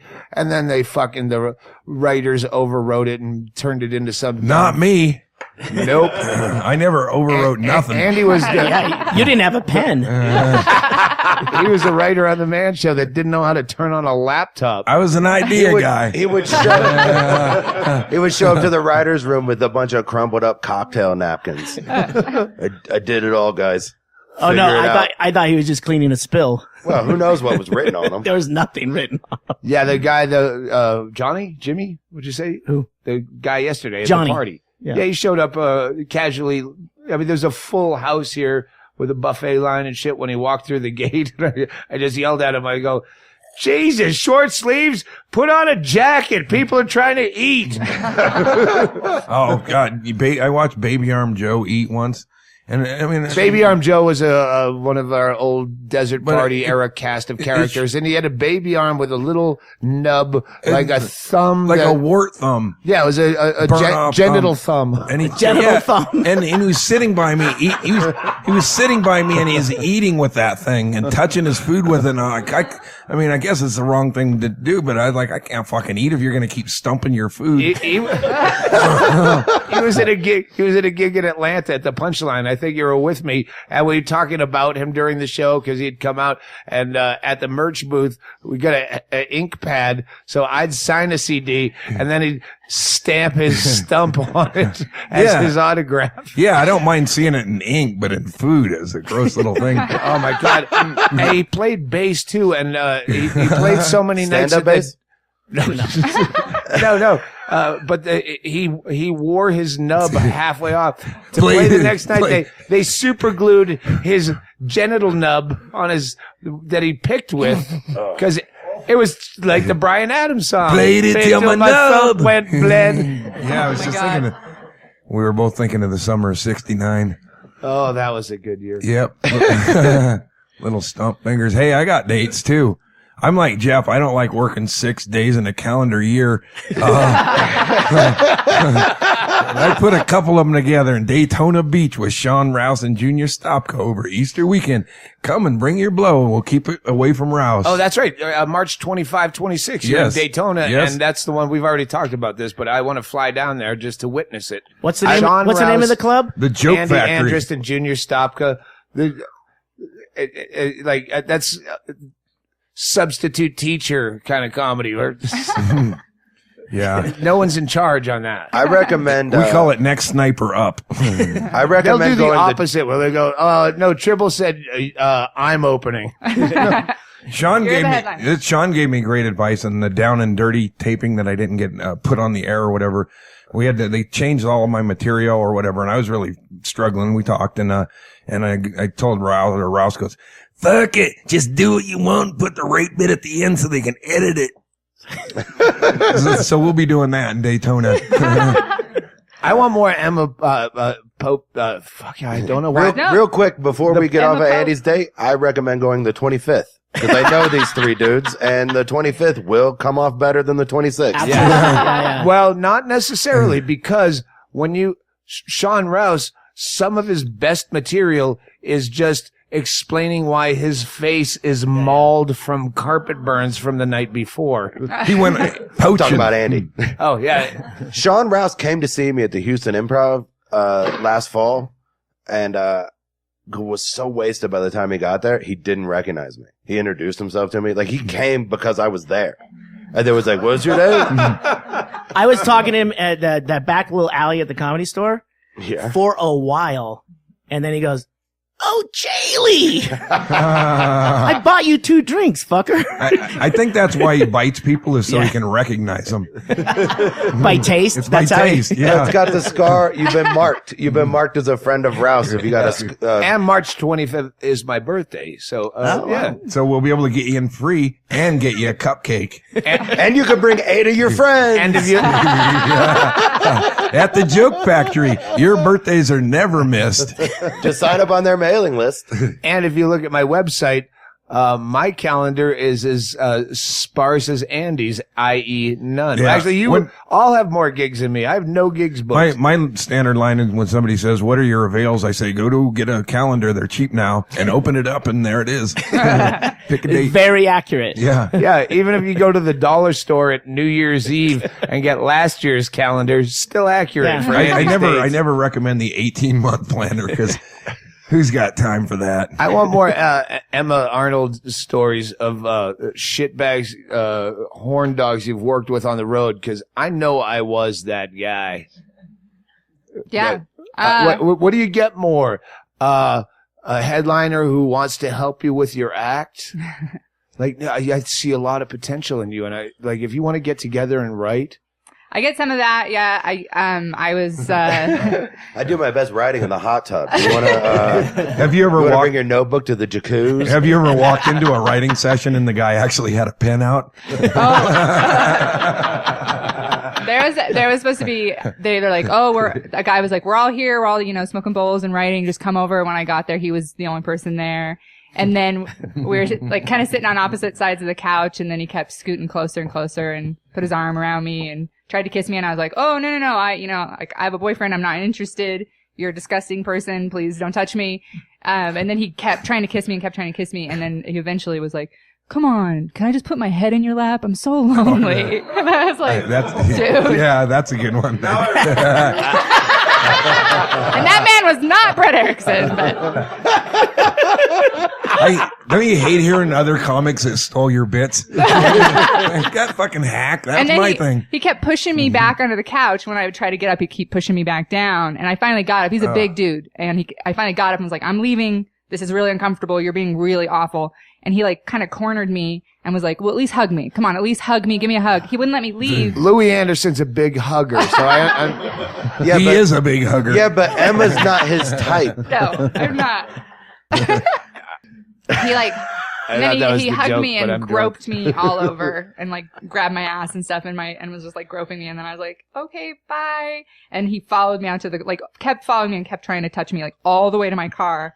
That's and I why just it's kept being like, stop touching me, stop touching me, stop fucking touching So me. he held you down, he groped you, he grabbed your ass, and that went on for a certain amount. I'm just trying to find your boundaries. Oh no, I kept saying like, they do call stop, it. don't touch me. They no, call don't it touch closing me. for a reason. I just want to see how much you'll tell without actually saying the name publicly.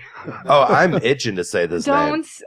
But I travel with her. And, Yeah. But this guy, if he listens, he knows who he is, and Yeah. he knows I know who he is, and he knows Emma knows who he is, and he knows Yeah. you guys are going to know who he is when this that's episode's like over. a tame, like that's not even the worst. And he At a does- show I booked and put on, so an out of town guy I had put on my show, he kept smacking my ass and touching me, and I kept being like, don't fucking touch me. But I was trying to host too, so it was kind of like, I was busy and I'd be like, don't fucking touch me, but I was kind of doing my job. Yeah, as you're going through your notes, don't touch grab me, my don't touch ass. me. And And he then kept- she's on stage going, hey, you know what I hate about Taco Bell? Don't grab my ass. I'm sorry, I wrote that down subliminally when I was. But it's all that putting a stuff. set It's all together. that stuff that never even occurs to us because we can go to those shows and look at our notebooks and nobody's fucking grabbing our ass. If my ass gets grabbed before a show, it's by you, and it's fun because we're friends.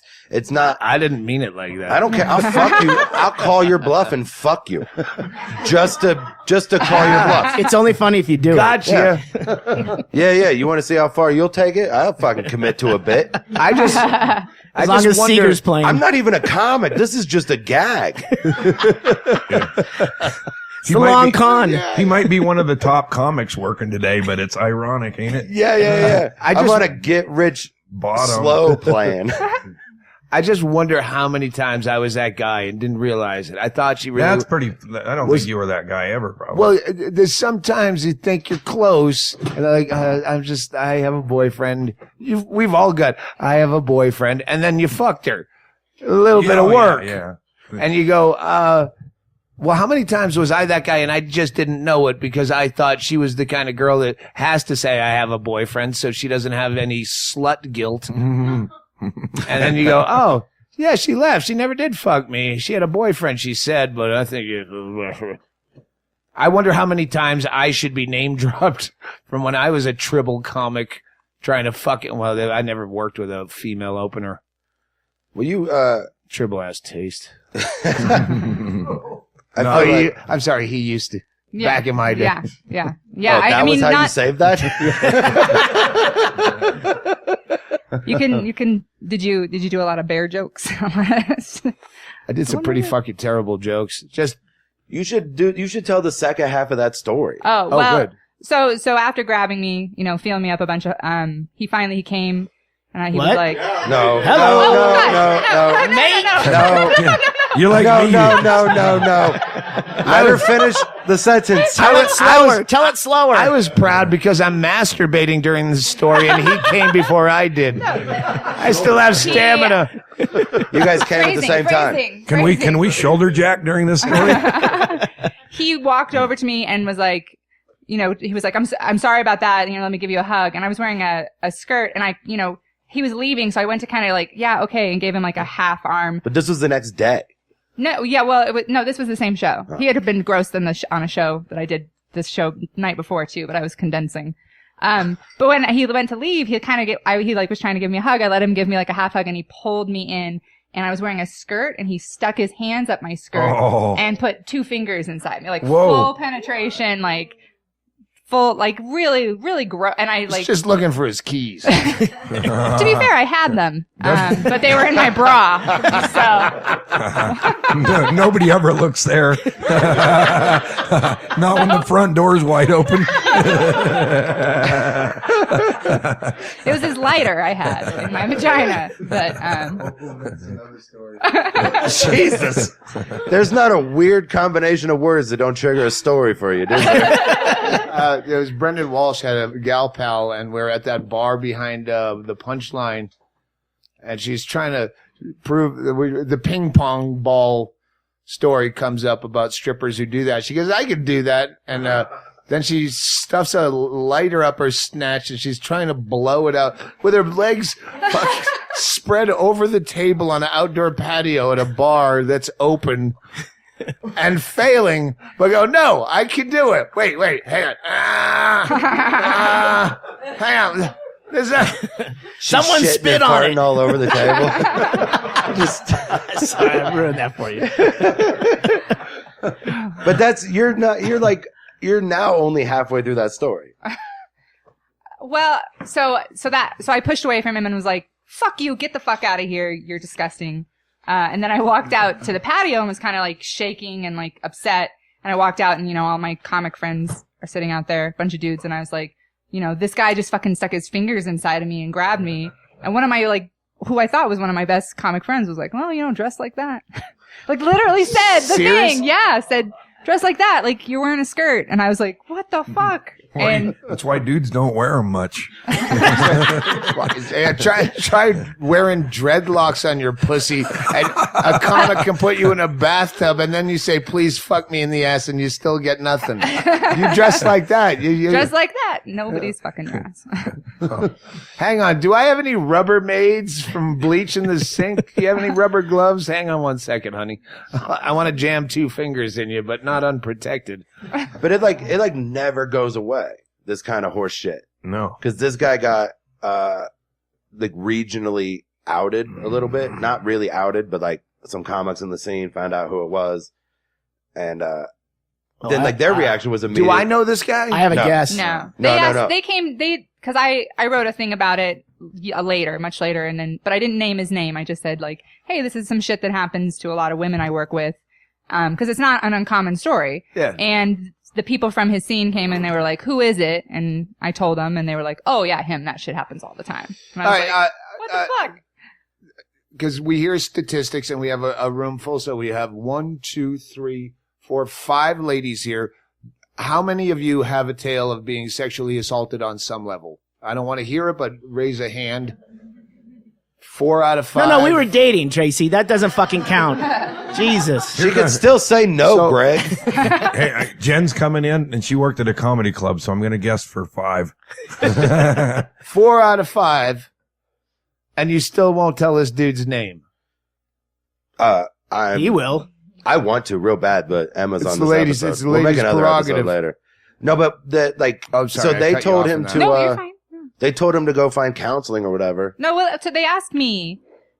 Who's They were they? like, what Who's do you they? think? Some other comics in his town. The bookers and the comics in the town were like, what He's do an you open think? micer, a terrible fucking 10 He's years. not. Oh, No, you got he's not an open finger micer. raped He's by a not an bad open comic? micer. He's a bad comic, but he's not an open micer. Like, he Can't even runs a put that on the couple shows. resume. He's been doing it 10 years and you won't know his name. Yeah. So he's Yeah, real yeah. great at it. He's not, yeah.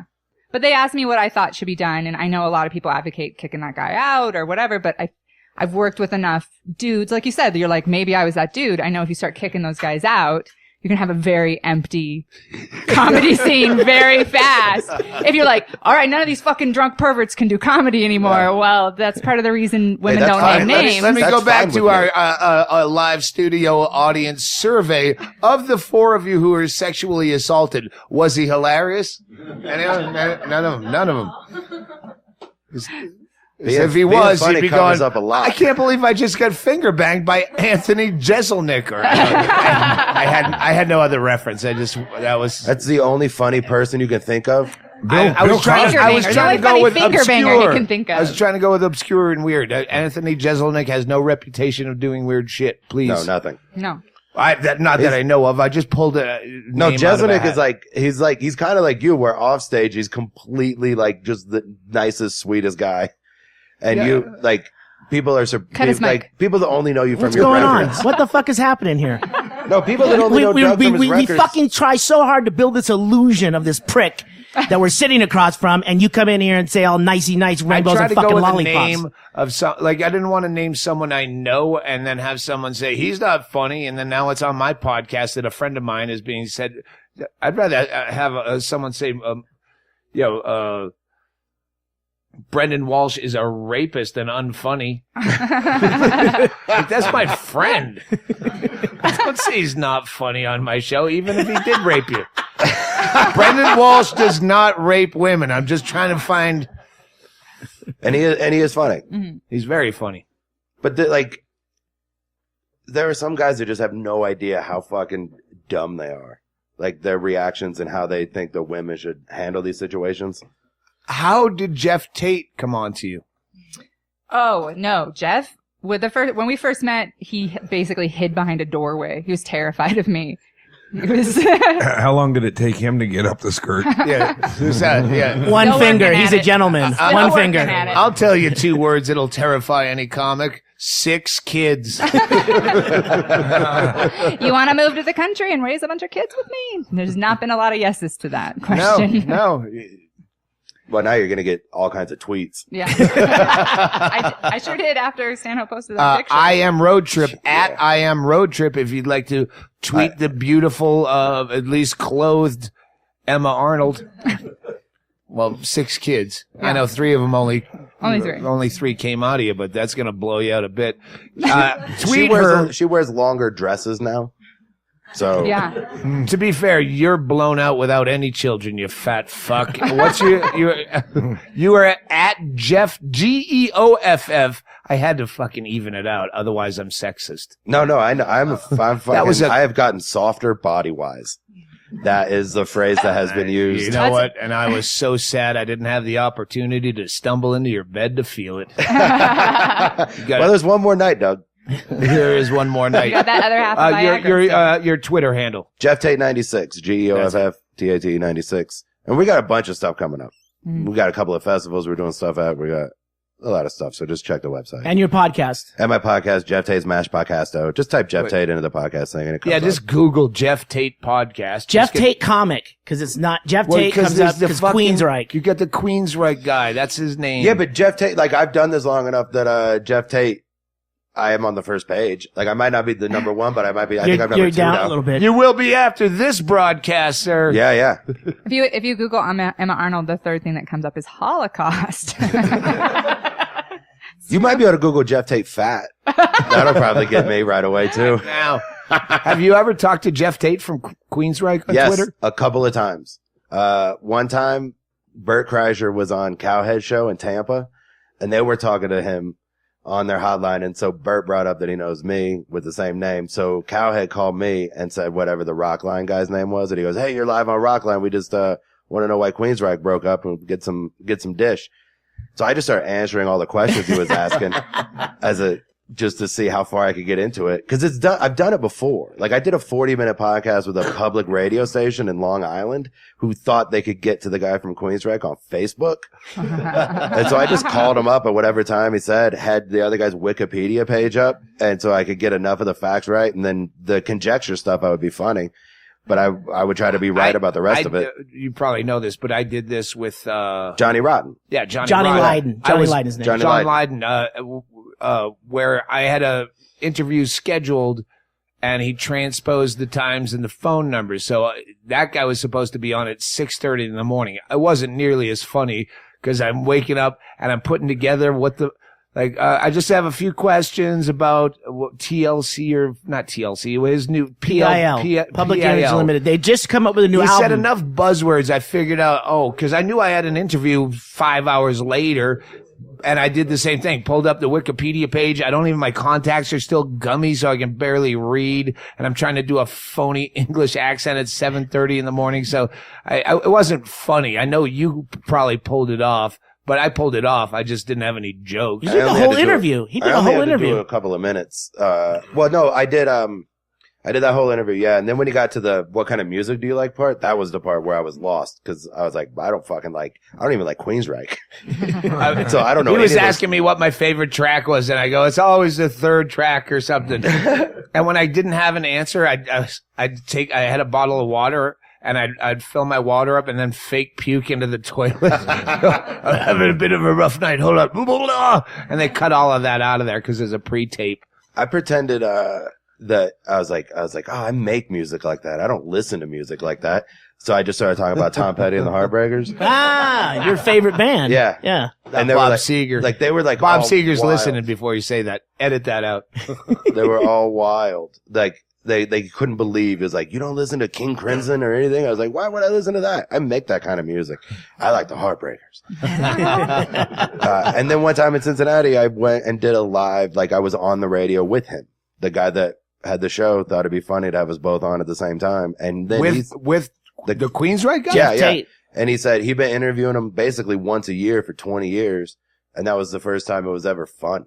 Because he couldn't be his usual fucking rock and roll, pretentious, whatever, because he's there with me and he knows that I know our level of relevance. Because he knows that I've seen my headshots at his gigs, like online, and he's seen my headshots at his gigs.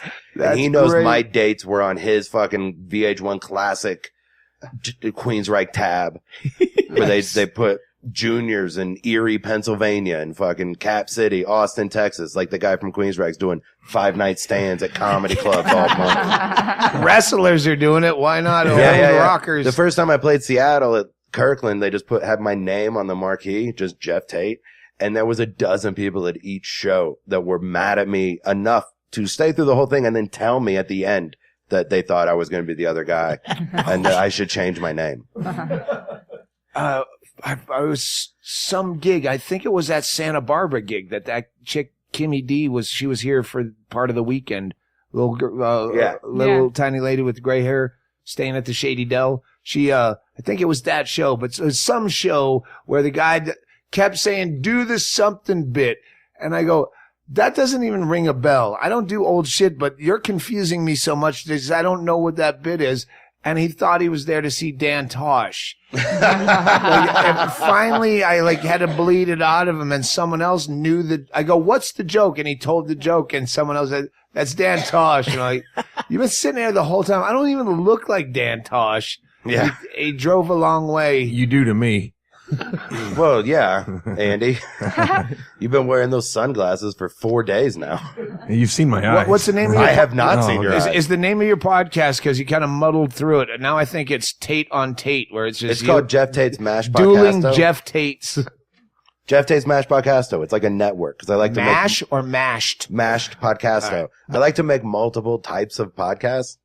Is this one about MASH? Because you had the podcast that was all about Cheers. I have a podcast that's about Cheers. I have one where I try to get my dad to try something he thinks he hates. I have one where I talk to people I graduated high school with to see if I fucked up or not.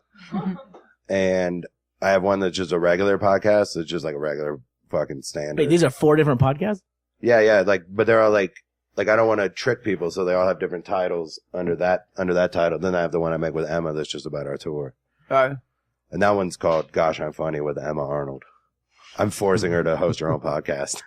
Do you consider yourselves she gets a lot of things forced on her. She's podcast will be all right. Do you I hope I come up with the name at the end of this sentence, but do you consider yourselves the new Ralphie May and Lana Turner of comedy? I am, first of all, I am not that fat. And secondly, she doesn't even own a guitar. I know a girl with a ukulele. I'm not looking for more support acts. I can barely afford the one I have. I don't want to, although it would be nice to travel with somebody who thinks Motel 6 is good living. These lights come on every time. The Unbookables was exactly that. I want to get back to the story about you met. He's hiding behind a door. Yeah, we met at that festival. We kind of met in the hallway first because he was walking up with Benson as I was coming downstairs, and we were kind of like, oh hey, and he was like, where are you from? And I was like, Idaho. And he's like, shit, I used to live in WEEZER, which is like a tiny little town. And I was like, no shit. And he was like, we'll talk later. You lived in WEEZER? Yeah, I lived there for 2 years. I lived in Crouch, Idaho. What? Yeah. Holy shit. Yeah, tiny little. So we were like, oh yeah. So then later at the bar, we just he came over, we started talking. He was pretty drunk and he was hiding behind a door. I wasn't very drunk. Oh, I hadn't drank anything until Voices. I didn't Don't start be your drinking dad. until right then. It's not your dad's podcast.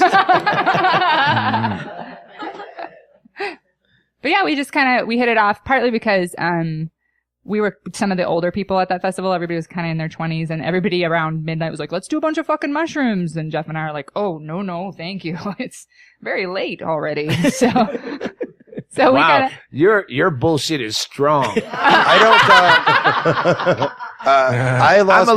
I'm a little tired too, and I had that glass of wine, so I'm tipsy. Could you walk me home? I got finger fucked after a festival once, and I'm scared. Well, she doesn't. Can I put But my she head didn't on your drink lap? then, and I haven't done. I'm talking you saying this, but not I haven't her. done hallucinogens in forever. All right. Because that, like, really, like, I don't want to get deeper in here, especially back then. You don't want to go all Brendan Walsh in the desert. Yeah. It took me a year to convince Brendan to go back to a comedy club. I don't think Brendan's a little too busy to talk me into it. No. He's trying to keep Lidkey out of jail for pretending to make phone calls on cookies and whatever it is he does. All right. I don't know the story. Catch me up after the podcast. I don't want to interrupt her yet again. I keep treating Emma like she's the conversation piece where I ask you a question and then we all make jokes and ignore you for an hour.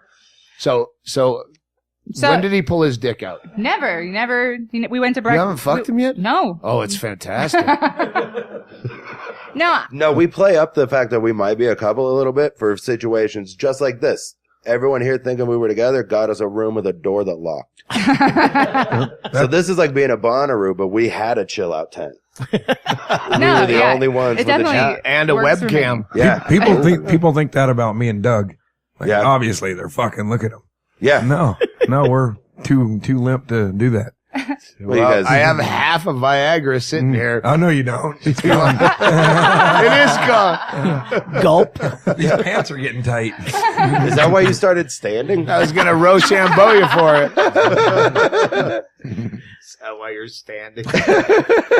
Oh, boner finger. No, we just became friends. We were both, we're both in our mid 30s, I'm late 30s. But everybody else was like, let's get fucking crazy at midnight in a town we've never been in. And I was like, you guys know that the free breakfast only goes till 11. Like, what are you doing? Like that now. That's me. Like, we got to be up by 10 so we could eat. If I'm going to close the deal, it's going to be before like 7:30 because I'm gone after the show. I'm right to bed. I fucking love free breakfast. Mm-hmm. But we did. We went back, we ended up just watching Chopped. And talking about being old and not liking the road and stuff and how the road was being weird. Miserable at comedy. I was kind of at the point, I was ready to quit. And Jeff was like, I'm a bartender. I'm not doing comedy anymore. And I was like, yeah, I think it's killing me. I think I'm going to quit. And so we talked about that and hung out. And then I had a gig in Toledo and he had one north of that. So he came down and joined. I was on tour with a couple other guys and he came down and did a guest spot on the worst show ever. And, I thought it was fun as shit. I like doing we got terrible ticks in the shows with hotel room. friends of mine. It was great.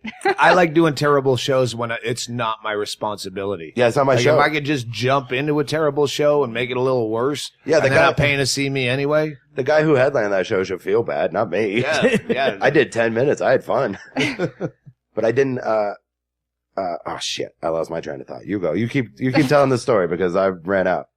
Her story ran out when you never pulled your dick out. No, it was, no, she I told want me to the hear story. about your friendship. No one's tuning in for that. She told me the story of, a couple of those road stories, and then I was like, I want to do comedy, but I don't know how, and I can't do it by myself.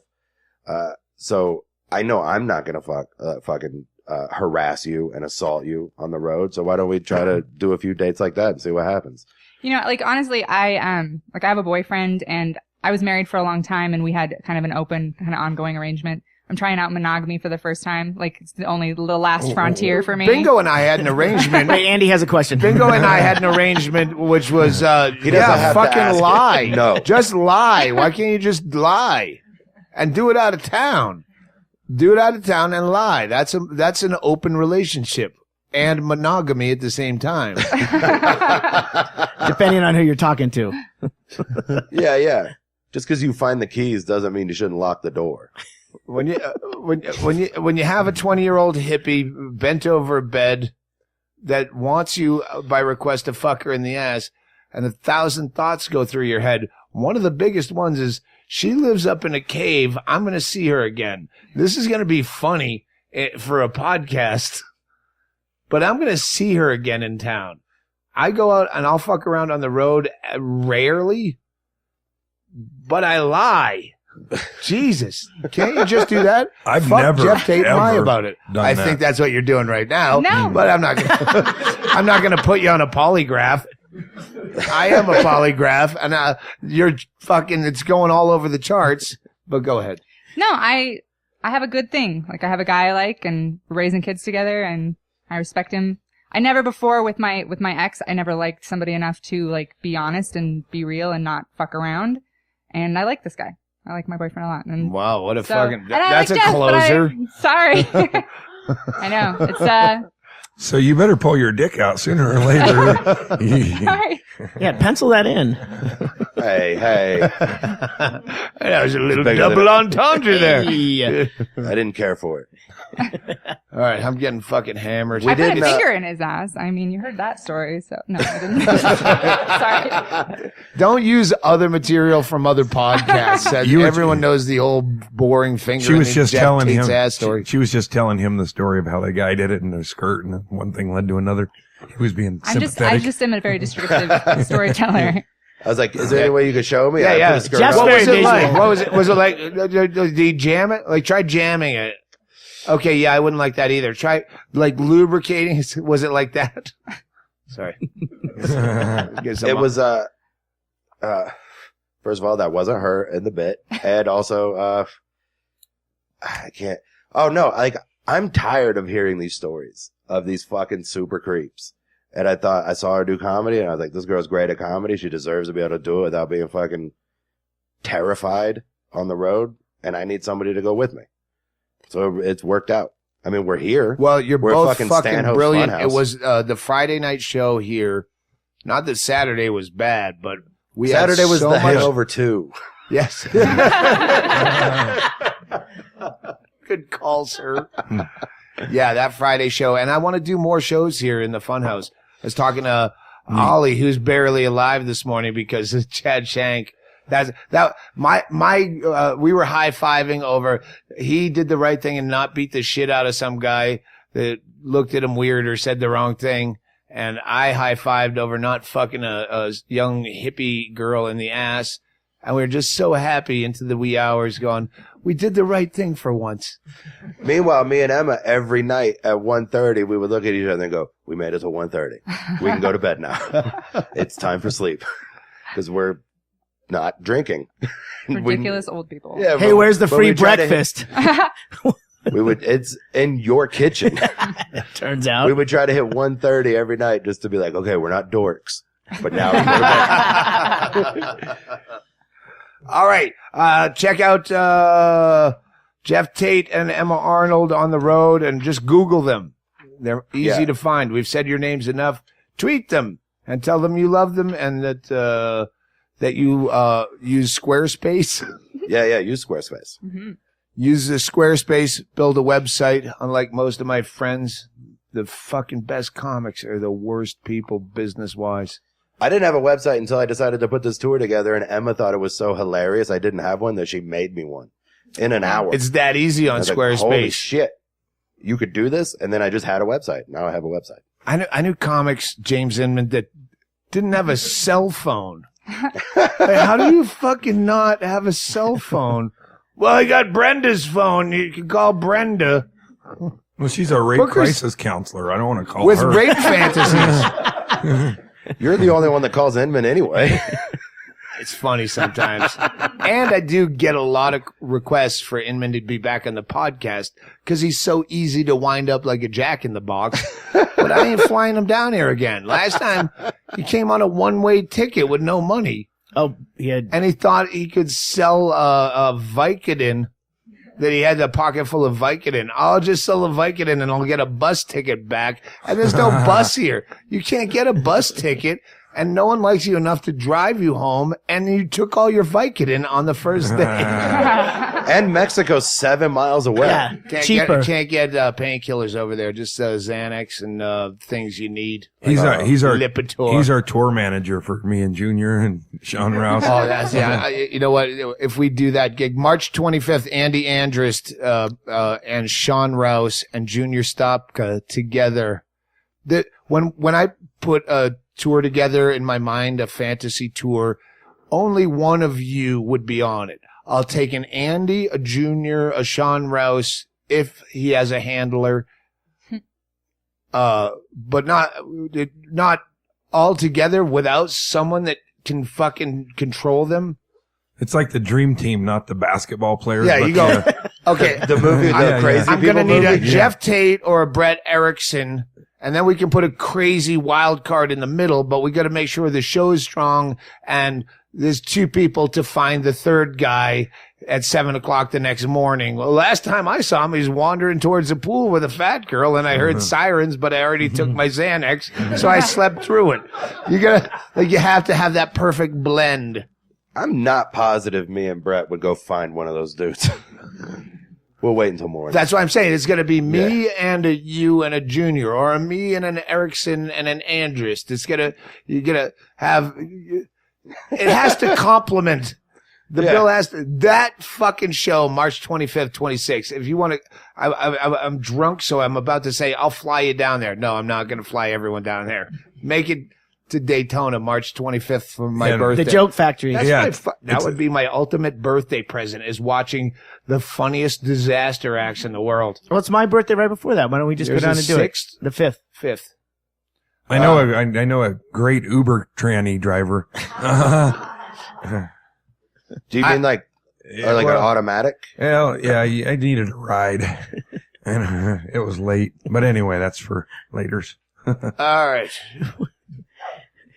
Junior Stopka's pacing out there. Maybe we do another podcast in a little bit, but this will get out as quickly as possible. We'll jump it in front of the other two. Tweet shit at me and I'll retweet it. Yeah. I only recently found out there's a button you can hit to read other people's tweets, not just the ones that are about me.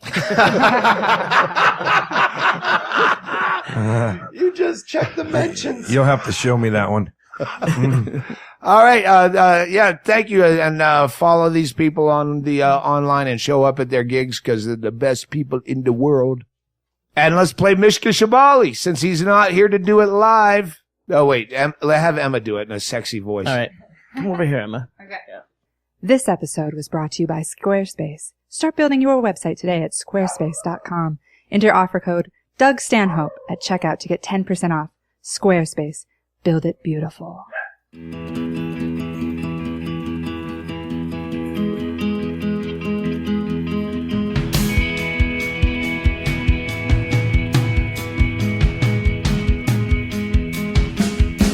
Boxes and boxes of unlabeled crap. If I die now, will they ever get unpacked?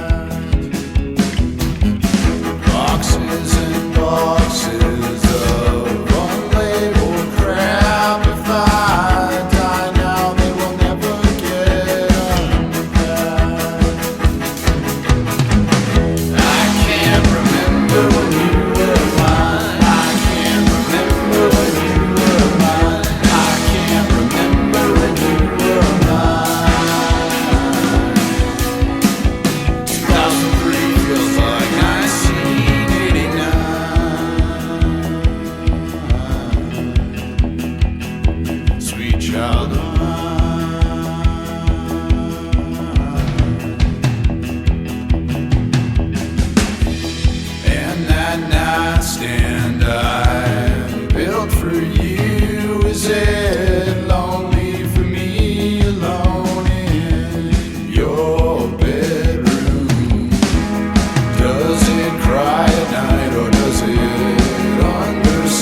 I'll go bankrupt and that well will overflow before you'll forgive me and let me come home.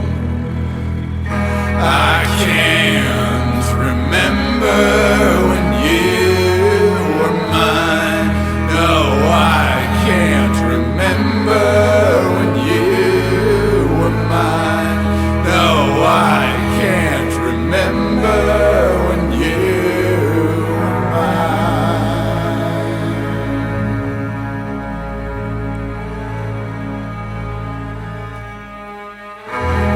I can't remember when you were mine. No, I can't remember when you were mine. No, I can't remember when you were mine.